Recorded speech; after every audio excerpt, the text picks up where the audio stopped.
आज की कक्षा में आप सबका स्वागत है। आज हम लोग पढ़ेंगे अमृता प्रकाशन। अमृता प्रकाशन का संस्कृत सुधा भाग 3 और इस पब्लिकेशन का पहला पाठ पढ़ेंगे संस्कृत भाषा।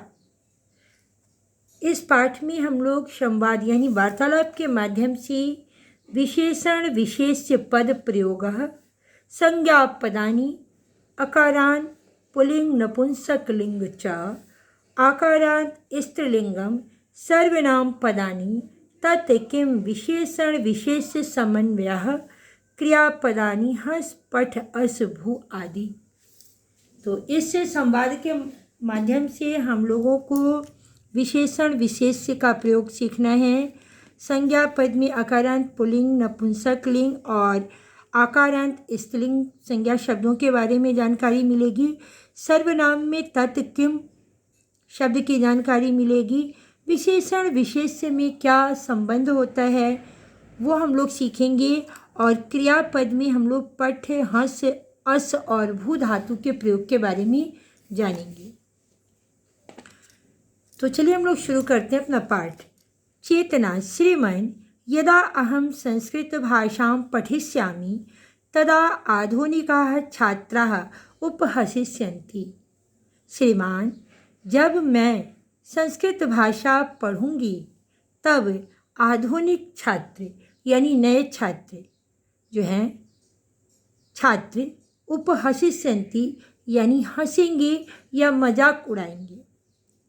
अध्यापकः चेतनी चेतना को संबोधित करते हुए ते संस्कृत भाषायाः महत्त्वं न जानन्ति अतएव उपहसन्ति।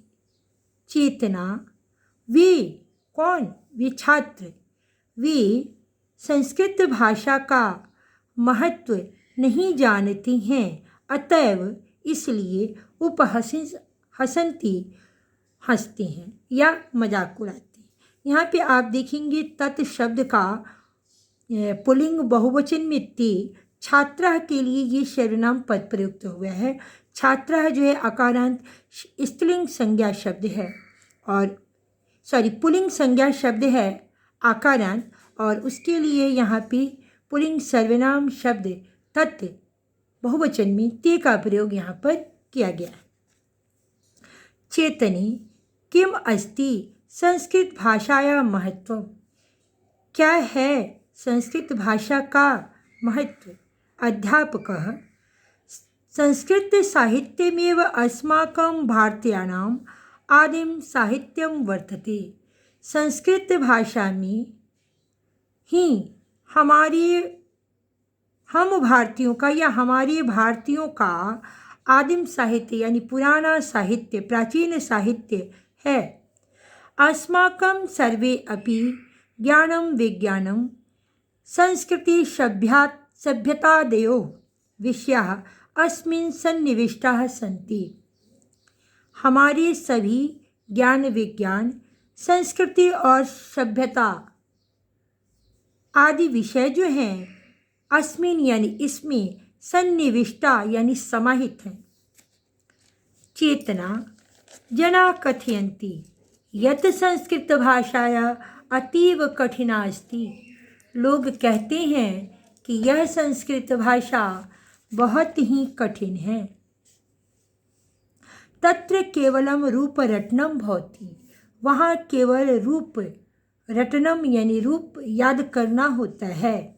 अध्यापकः अयम प्रवादो अपि सर्वथा असत्य एव अस्ति। अध्यापक कहते हैं कि यह अपवाह जो है प्रवादो यानी अपवाह हमेशा असत्य ही है।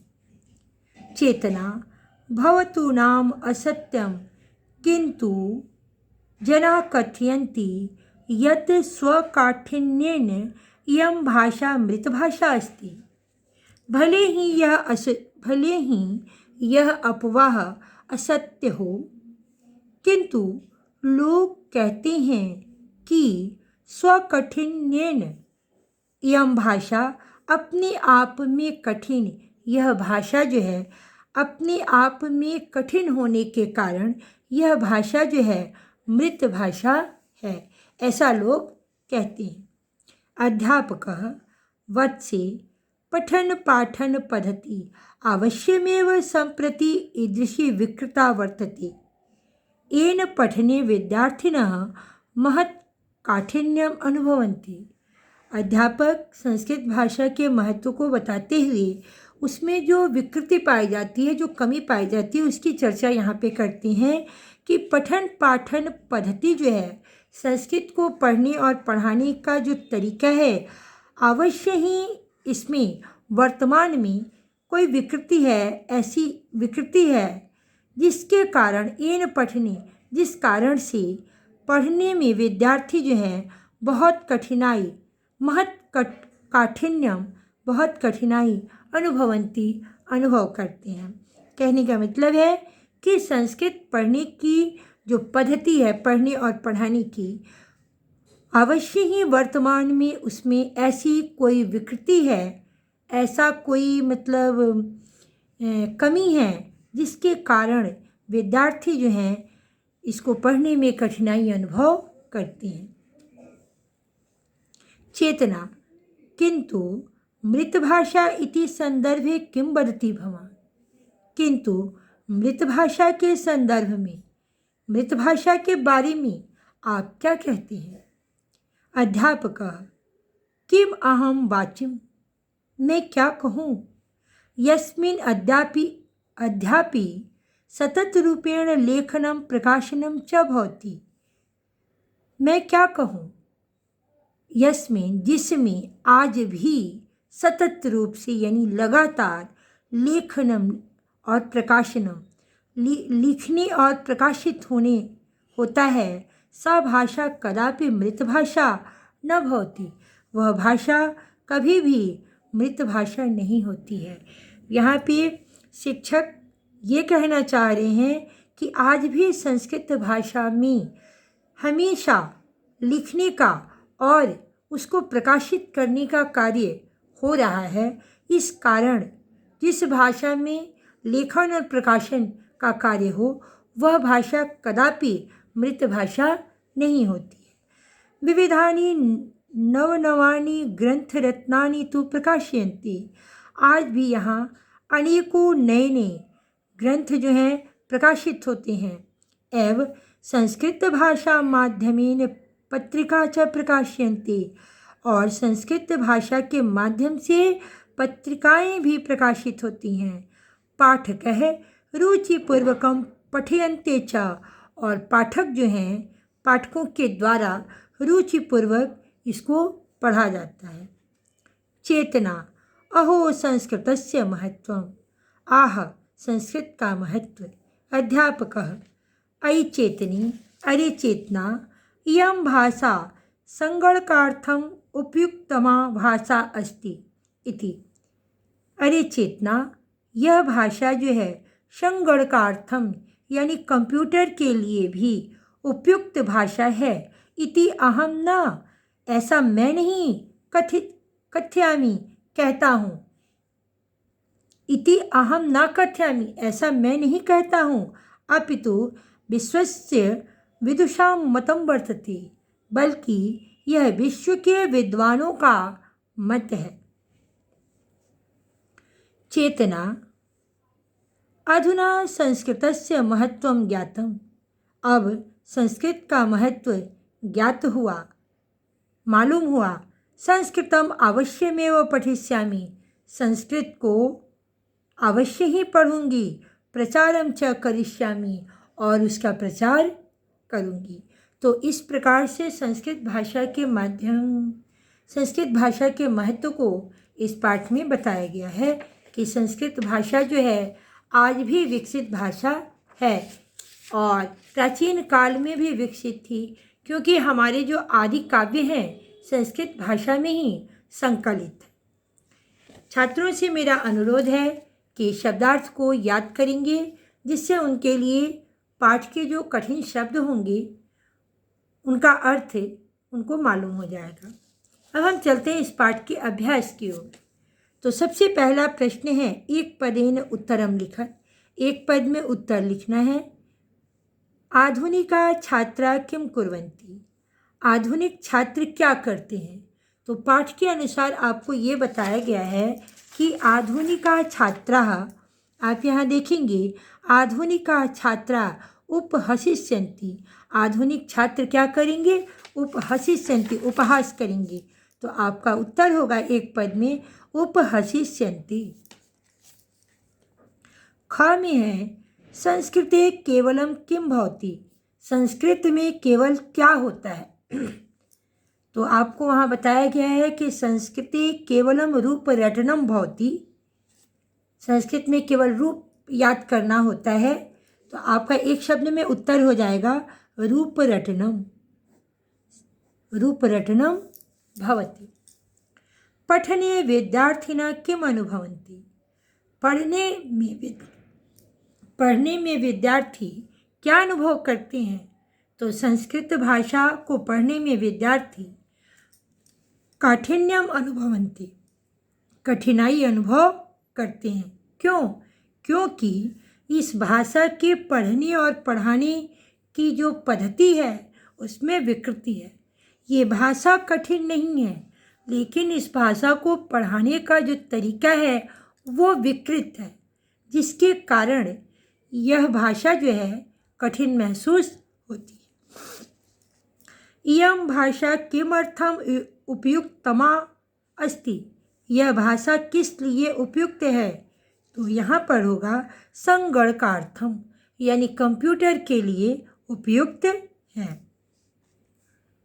संस्कृतम अवश्यमेव पठितव्यम अपरम च किम कर्तव्यम, संस्कृत अवश्य ही पढ़ना चाहिए और दूसरा च अपरम, और दूसरा क्या करना चाहिए।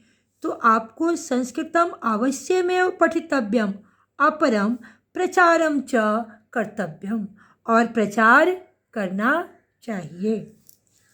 इस प्रकार से हम लोगों ने एक शब्द में उत्तर दिया। क्वेश्चन नंबर 2 में पाठानुसार रिक्त स्थानानि पूरयेत्, पाठ के अनुसार आपको रिक्त स्थानों की पूर्ति करनी है। यदा अहम संस्कृत भाषां पठिष्यामि तदा आधुनिका छात्रा उपहसिष्यन्ति, यानी जब मैं संस्कृत भाषा पढ़ूंगी तब आधुनिक छात्र उसका उपहास करेंगे या मजाक उड़ाएंगे। ते संस्कृत भाषाया महत्वं न जानन्ति अतएव हसन्ति, वे संस्कृत भाषा का महत्व नहीं जानते हैं इसलिए हंसते। जनाः, अब आप यहाँ देखेंगे कि जनाः यत् संस्कृत भाषा अतीव, जनाः कथयन्ति यत् काठिन्येन इयं भाषा मृतभाषा अस्ति। जनाः कथयन्ति, यहाँ पे होगा कथयन्ति यन्ति यत् संस्कृत भाषा अतीव काठिन्यम अस्ति, बहुत ही कठिन है। अगला प्रश्न है कि अयम प्रवादो अपि सर्वथा एव अस्ति, यह अपवाह जो है हमेशा असत्य है। स्वकाठिन्येन इयं भाषा मृतभाषा अस्ति, अपनी कठिनता के कारण ही यह भाषा जो है मृत भाषा है। इयं भाषा संगणकार्थम उपयुक्तमा, संगणकार्थम उपयुक्ततमा अस्ति। क्वेश्चन नंबर 3 में हम लोगों को विपरीतार्थक परस्परम मेलनम कुरुत, विपरीतार्थक शब्दों का आपस में मेल करना है। आधुनिका, आधुनिका का विलोम होगा प्राचीना। कठिना, कठिना का विलोम होगा सरला। असत्यम, सत्यम असत्यम। मृत भाषा जीवित भाषा। रुचिपूर्वकम अरुचिपूर्वकम। स्वः हा। अब एक बार आप इसके अर्थ को देख लें। आधुनिक यानी वर्तमान में, कठिन यानी जटिल, सत्यम यानी सत्य, मृत भाषा मरी हुई, रुचिपूर्वकम यानी रुचि के साथ, और स्व मतलब आने वाला कल, सरला यानी आसान, प्राचीन यानी पुरानी, जीवित यानी जीवंत, असत्य यानी झूठ, हया मतलब बीता हुआ कल, और अरुचिपूर्वक यानी बिना मन के।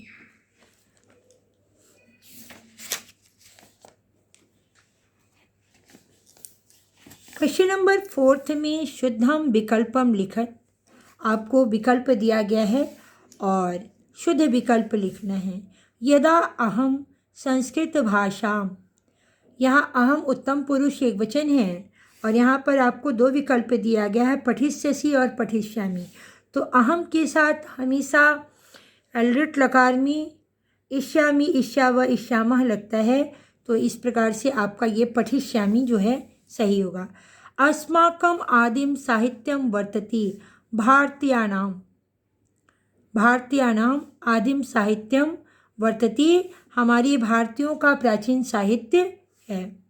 मृत भाषा इति संदर्भे किम भवान, तो मृत भाषा के संदर्भ में आप क्या कहते हैं? वदति, वदसी का प्रयोग हमेशा मध्यम पुरुष एक वचन में होगा, तो इसलिए आपका वदति जो है वो सही है। सा भाषा कदापि, वह भाषा कभी भी न भवती नहीं होती है, क्या? मृत भाषा। क्योंकि यहाँ सा भाषा जो है वो एक वचन में है, इसलिए भाषा बहुवचन का फॉर्म हो जाएगा और ये वाला आपका मृत भाषा सही होगा। इयं भाषा संगणकार्थम भाषा अस्ति, यह भाषा जो है कंप्यूटर के लिए उपयुक्तमः और उपयुक्तमा, यहाँ आप देखेंगे कि ये वाला जो ऑप्शन है उपयुक्तमा है ना, उपयुक्त होती है, तो ये सही होगा। क्वेश्चन नंबर 5 में अधोलिखित विशेषण विशेषणाम परस्परम मेलनम कुरुत, नीचे लिखे गए विशेषण और विशेष्य को मिलाना है। आधुनिका, अब आधुनिका है छात्रा, छात्रा विशेष्य है और आधुनिका जो है विशेषण है। आदिम साहित्यम, कठिना भाषा, आप यहाँ ये देखेंगे कि विशेष्य, इसकी विशेषता, ये विशेष्य पद हैं, इसकी विशेषता ये विशेषण पद बता रहे हैं। भाषा कैसी है? तो कठिना। नवानी ग्रंथ रत्नानी, ग्रंथ रत्नानी यानी ग्रंथ रत्न जो हैं वो कैसे हैं? तो नवनवानी, नए नए हैं। विकृता, विकृता विकृत यानी बिगड़ी हुई, तो क्या? पद्धति। क्वेश्चन नंबर 6 में हम लोगों को अधोलिखितानां परस्परम मेलनम कुरुत, नीचे लिखे गए शब्दों का आपस में मेल करना है, यानी यहाँ पे संधि करनी है। तो साहित्यम एव, साहित्यम एव को आपस में मिलाएंगे तो होगा साहित्यमेव। सर्वे अपि, सर्व जोड़ अपि, सर्वे अपि। प्रवादः जोड़ अपि, तो प्रवादः जोड़ अपि, प्रवादो अपि होगा, क्योंकि विसर्ग के बाद अ आया है, तो विसर्ग अ के साथ मिल करके विसर्ग जो है ओकार में बदल जाता है और अ का लोप हो जाता है। कदा जोड़ अपि, कदापि, और अद्य जोड़ अपि, अद्यापि। तो इस प्रकार से हम लोगों ने ये सुधा, संस्कृत सुधा भाग 3 का पहला पाठ हम लोगों ने आज पूरा किया। मुझे उम्मीद है कि ये पाठ आपको समझ में आ गया होगा, और अगर आपको ये वीडियो पसंद आए तो आप कमेंट के द्वारा हमें बताएंगे। अब मुझे आपके कमेंट का इंतज़ार रहेगा। चैनल को लाइक कीजिएगा, चैनल को सब्सक्राइब कीजिएगा, वीडियो को लाइक कीजिएगा और ज़्यादा से ज़्यादा लोगों में शेयर करिएगा ताकि अधिक से अधिक लोग इसका फ़ायदा उठा सकें। धन्यवाद।